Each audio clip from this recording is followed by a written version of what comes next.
cloudy. Sun blowing and drifting snow. Highs around 10 above zero. Northwest wind 15 to 25 miles an hour. Wind chill to 15 below zero. Tonight, colder. Mostly clear.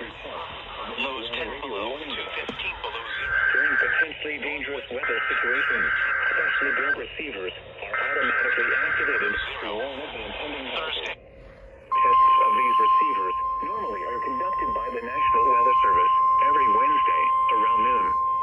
When there is a threat of or existing severe weather in the area on Wednesday, the test is postponed until the next good weather day. The wrong alarm transmitted over the radio stations in southern Wisconsin will normally be activated for watches and warnings that affect the following Wisconsin counties: Richland, Vernon, Chatham, Juneau, Marquette, LaSara, Winnebago, Calumet, Manitowoc, Columbia, Green Lake, Fond du Lac, Sheboygan, Dodge, Washington, Ozaukee, Iowa, Vane, Jefferson, Waukesha, Milwaukee, Lafayette, Greene, Rock, Walworth, Racine, and Kenosha.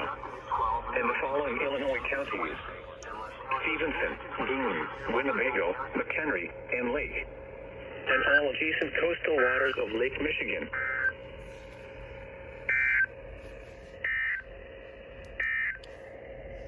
Now for the official National Weather Service forecast.